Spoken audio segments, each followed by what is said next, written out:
Okay. I don't have You nothing. okay? They said they was gonna kill me. I panicked. I'm sorry. You're okay? No I'm weapons on gonna you go right to now? jail for no. I'm Hey, hey, going to jail for life. Hey, I thought I was gonna. hey, we got you. Hey, man, we got you. Hey, come here.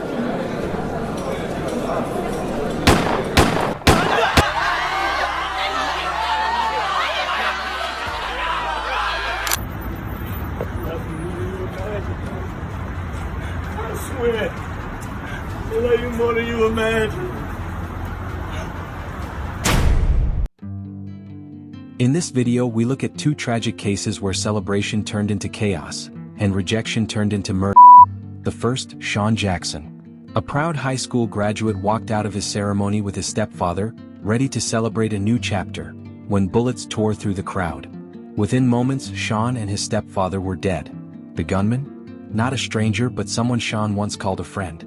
Second, shift to Tuscaloosa. Jamia Harris, a 23-year-old mother, was simply trying to enjoy a night out with her boyfriend. But after rejecting a man's advances with 5 simple words, "No, I have a boyfriend," she was shot in the face while sitting in her car. The shooter was connected to a rising college basketball star. Two different stories. 2 lives taken. Both by men who couldn't handle conflict without reaching for a gun. These aren't just tragedies, they're warnings. About wounded pride, unchecked egos, and the deadly consequences when boundaries aren't respected. Let's get into it. Sean Jackson wasn't just another teen walking across a graduation stage. He was already building a name for himself.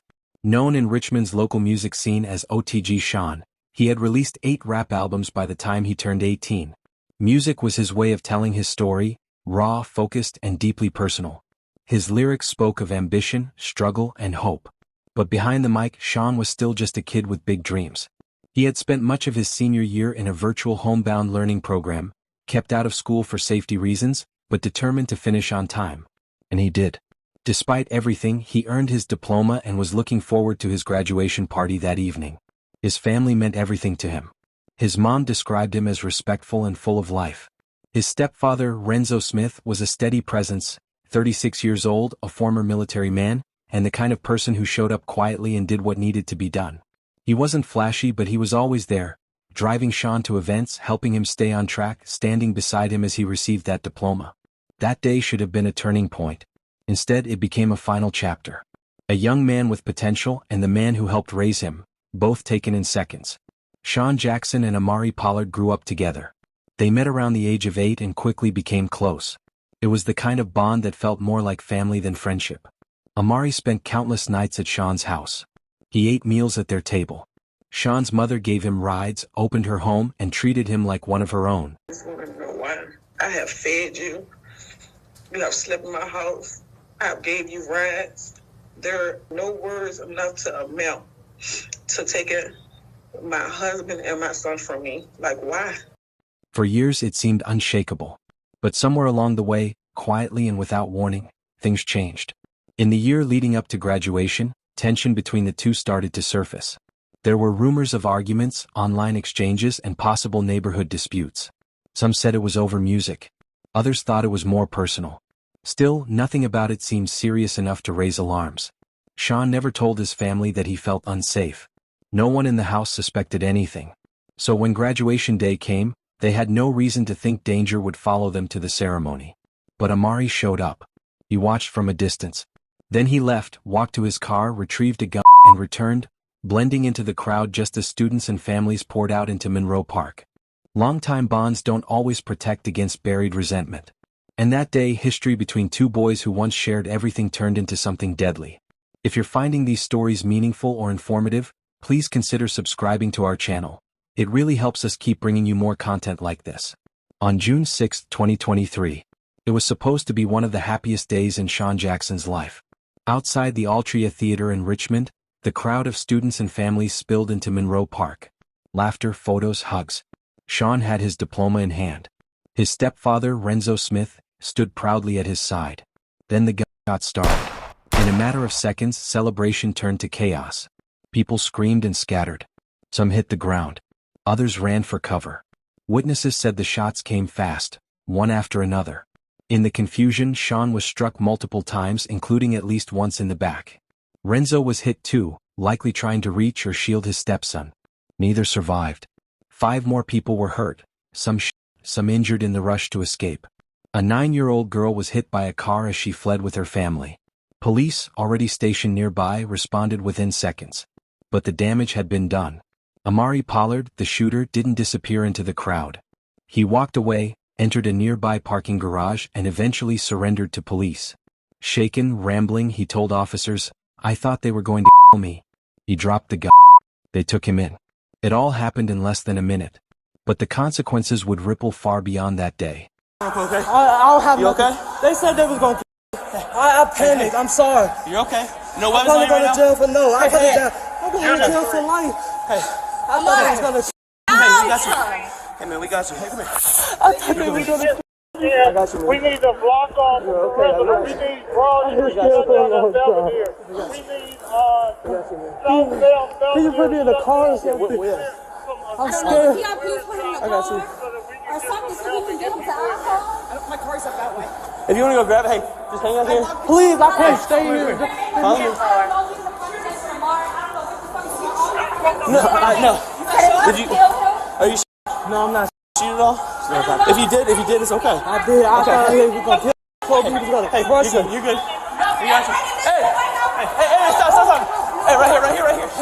Hey, man, stop. Hey, stop. Kill me. Hey, baby. Does somebody protect Hey, follow me. I'm just scared. Hey, just follow me. Roll with me. We're going to the parking lot. The stairs right here, okay? Somebody gonna come up. Yeah. We're getting people now. Just stay with me, brother. I'm going to jail. for life. A42, I got one of the shoes. It looks like you may also be a victim. I don't have nobody I got you. to let him in. Let's go this block. In the hours after the shooting, investigators moved quickly. It didn't take long to confirm that Sean Jackson and Amari Pollard had a history. What started as childhood friendship had turned sour. Detectives uncovered past disputes, some verbal, some online. Sit down here. Hey, you're safe right. Just sit down here. I'm not safe. Just sit. I'm not safe. I know. Hey, just I have to go. No, you gotta wait. Please. Look, man, just sit down. The police. No I one's gonna turn see you. myself in. I know. I'm right. Look. Just sit down. Excuse me. Just sit. Hey, I'm just scared. Look, I know. No, I'm here. No one's gonna get you. Just sit down. They won't see you. I'm finna go to jail. No, you're not. Okay, Hey, tell my mom. I got you. I got you. There was. I can't even explain myself. They come. Hey, just say, hey, stop. Look, no. Please. You can come down here. Stop. I don't want to take you. I'm with the police. Just wait. Okay, I got one of the straight. shooters in the northwest Somebody's. staircase basement. Just sit down. Oh, they're coming. Look, just sit down. No one's coming. I need Sit down. I need help. We are done. I have one file. I got you. All right, hey, follow me. I'm gonna go with. Hey, just go with me. I don't want you to go down the first level. I don't want to go to the first level. We're going. Hey, just sit down. Just sit. Hey, Second, down a second. I mean, look. We are gonna sit. We're gonna get there. Sit in the car. You're not good to go, bro. I know. I don't want to go. I know. I just. I Look, don't want to let's go. sit. We're gonna sit over here. See how the Where? There's a car on this road. I got you. We got multiple ambulances out there right now. I'm sorry. I don't want to have to hold you this. This is part of the training. A42, I need another unit to the second level of the deck. The graduation wasn't a random act of violence. It was the boiling point of something that had been building. Surveillance footage and eyewitness accounts showed what happened clearly. Amari had been at the graduation unarmed. At some point he left, went to his car, retrieved a handgun, and returned to the crowd. He waited, then opened fire. Sean never had a weapon. He never got a chance to react.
The FBI was brought in to help sort through dozens of videos, from phones, body cams and city cameras, to build a second-by-second timeline.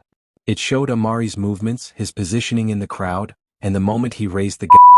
At first, Amari was charged with 2 counts of second-degree murder. But as more evidence came in, including confirmation that Sean was shot from behind, prosecutors upgraded the charge to first degree. Meanwhile, Sean's family started asking deeper questions. Why was he allowed at the ceremony at all? He had been enrolled in a homebound program due to prior safety concerns. The school had flagged him as at risk. And yet, no additional protection was in place that day. Warnings were there. But no one acted on them. Now a teenager was dead. So was the man who raised him. And the damage couldn't be undone. After his arrest, Amari Pollard told police he had been scared. He claimed Sean and his friends had threatened him before, and that he believed they were going to hurt him that day. He described the shooting as self-defense, a reaction, not a plan. But the evidence said otherwise. CCTV footage showed Amari calmly moving through Monroe Park. He wasn't threatened or surrounded. He left, got a gun from his car, returned, and positioned himself to shoot unnoticed. There was no weapon found on Sean Jackson. No indication that he had made a move toward Amari. And the medical examiner confirmed what the video already suggested. Sean was shot from behind. At least one bullet struck him without warning. He never saw it coming. When the case went to court, Amari Pollard pleaded not guilty. His defense team argued that he acted out of fear, that he believed Sean and others were going to jump him. They pointed to past threats and claimed Amari panicked. But they didn't have proof. The prosecution came in with surveillance video from the park. It showed Amari weaving through the crowd, gun in hand, waiting for the right moment. There was no visible threat, no confrontation, no attack. Just a clear, calculated approach. Then came the testimony from the medical examiner. Multiple gunshot wounds, including at least one to the back. Sean hadn't faced his killer. He never even raised a hand. Midway through the trial, the weight of the evidence became too much. Amari took a plea deal, first-degree murder and use of a firearm. The sentence, 43 years with 18 suspended. He'll serve about 25 years behind bars. Charges related to the death of Renzo Smith, Sean's stepfather, were dropped. Prosecutors couldn't prove beyond doubt that Amari intended to shoot him. For the court, it was a resolution. But for the family and for the city, the bigger question still hung in the air. Why did it get this far? And who else should have seen it coming? Sean's mother, Tamika Jackson, stood outside the courthouse and struggled to put the pain into words. She looked past the cameras and said what had been burning inside her since that day. I fed you. You slept in my house. I gave you rides. Why? There was no answer. Just a family left to rebuild. Which way I turned, I'm thinking about them. I was walking towards me, and I seen the boy run up behind him and just started shooting him from behind. And I had safety issues other places, but not the graduation. I just wanted to know why. I have fed you. You have slept in my house. I have gave you rides. There are no words enough to amount to taking my husband and my son from me. Like, why? A community left to reflect. And a young man, once full of promise, gone before he ever got to begin. His mother, Tamika, hasn't stopped fighting. Months after the shooting, she filed an $11 million claim against the school district, arguing they failed to protect her son. He had been placed in a homebound program for safety reasons, yet no precautions were taken at graduation. No warning. No plan.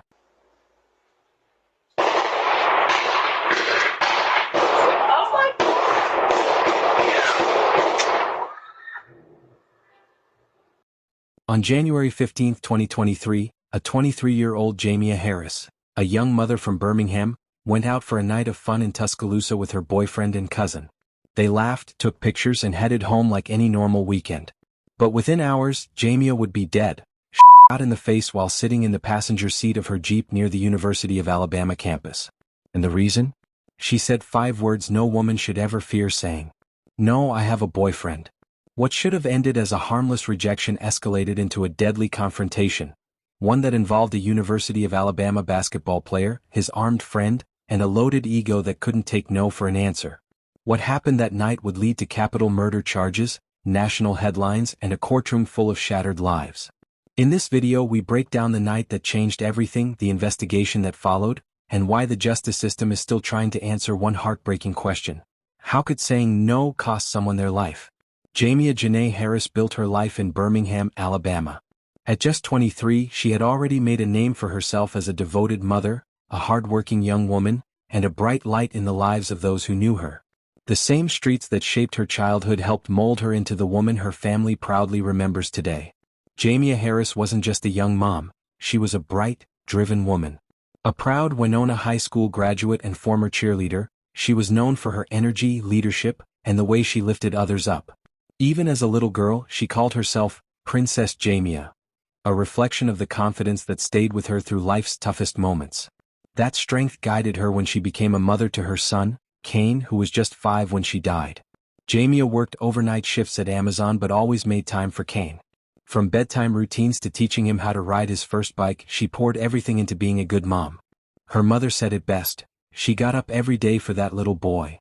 Supported by her loving family, Jamia was building something beautiful, rooted in hope, joy, and deep devotion. She had dreams that reached far beyond her job, and a spirit that brought people together. To know her was to feel loved, encouraged, and inspired. But on January 14, 2023, a simple weekend trip would cut all of that short. That Saturday, after another long week of overnight shifts, Jamia was ready for a break. Her cousin Asia Humphrey was attending the University of Alabama in Tuscaloosa, just an hour's drive away. They were close, like sisters, and Jamia had promised a visit. "I'll swing by this weekend."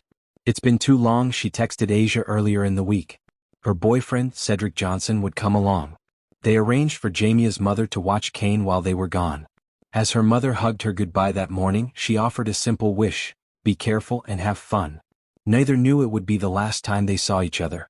The drive to Tuscaloosa was filled with conversation and music. Jamia showed Cedric photos of Kane learning to ride his new bike. She talked about how she'd keep helping him when she got back. They arrived at Asia's place in the afternoon and spent the evening catching up. Later that night, they decided to head out to the Strip, Tuscaloosa's popular nightlife district near the university campus. Bars and restaurants buzzed with life. College students, locals, and visitors filled the sidewalks. They stopped at a bar called 1225, staying for a few hours to enjoy drinks and music.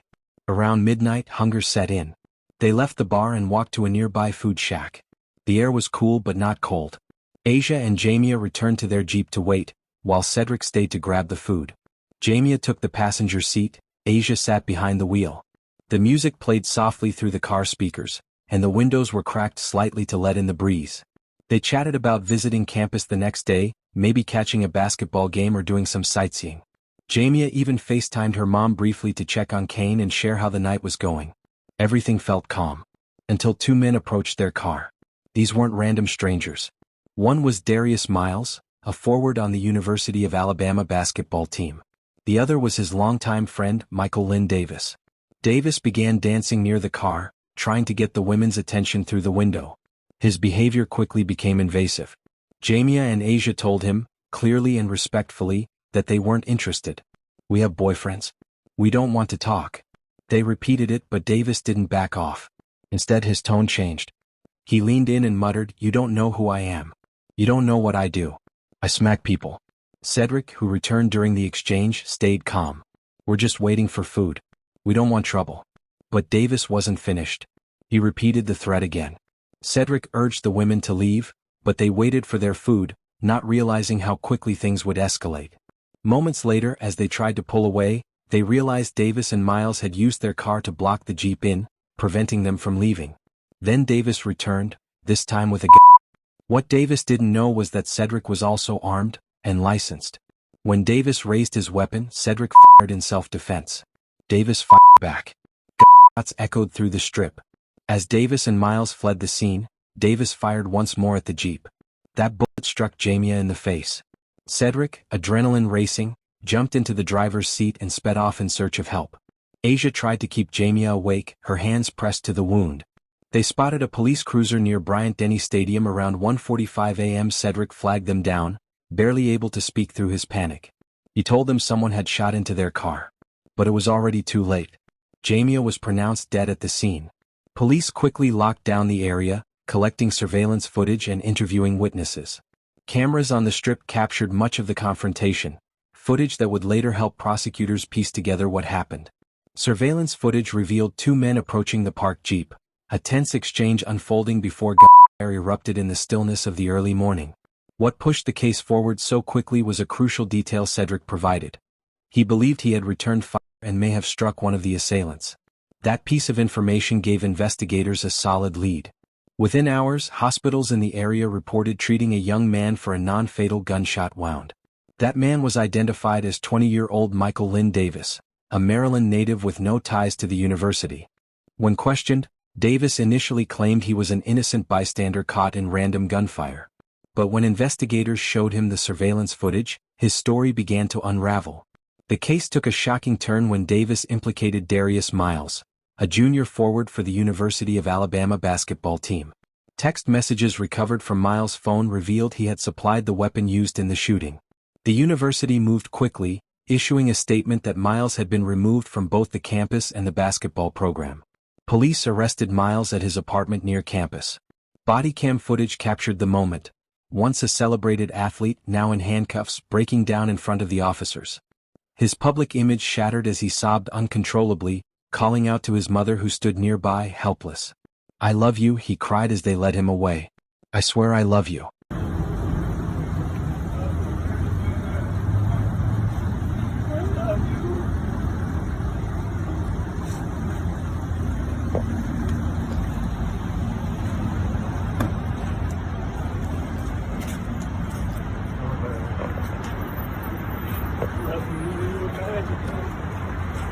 I swear, I love you more than you imagine.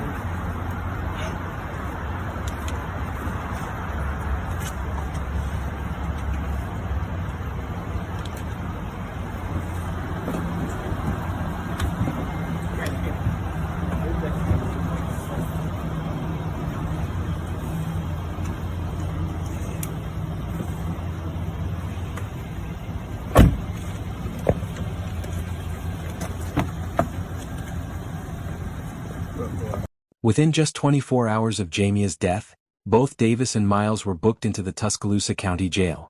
But they weren't charged with just murder. Prosecutors filed capital murder charges, the most severe under Alabama law, carrying the possibility of life without parole or the death penalty. As the news spread across the state, two devastating realities took shape. In one, a grieving family in Birmingham began planning the funeral of a 23-year-old mother and tried to figure out how to explain to her 5-year-old son that she was never coming home. In the other, two young men sat in jail, their lives irreversibly changed by a single moment of ego-driven violence. What haunted investigators wasn't just what they uncovered, it was what they didn't. Any rational reason why a woman saying no cost her life. Behind the headlines were two young men whose choices shattered lives. Darius Miles and Michael Lynn Davis. Miles, a junior forward for the University of Alabama basketball team, wasn't a star, but he had a solid place on one of the top programs in the country. He'd just sat out a game due to injury hours before the shooting. Davis, his childhood friend known as Buzz, wasn't a student and had a record back in Maryland for drug and gun charges. That weekend, Davis was visiting Miles in Tuscaloosa. The two moved through the night with confidence, even arrogance. But when 23-year-old Jamia Harris turned them down, saying "No, I have a boyfriend," things spiraled. What should have ended there turned deadly. As Jamia sat in her car trying to leave, shots rang out. She was hit in the face and died at the scene. Within 24 hours, both men were arrested and charged with capital murder.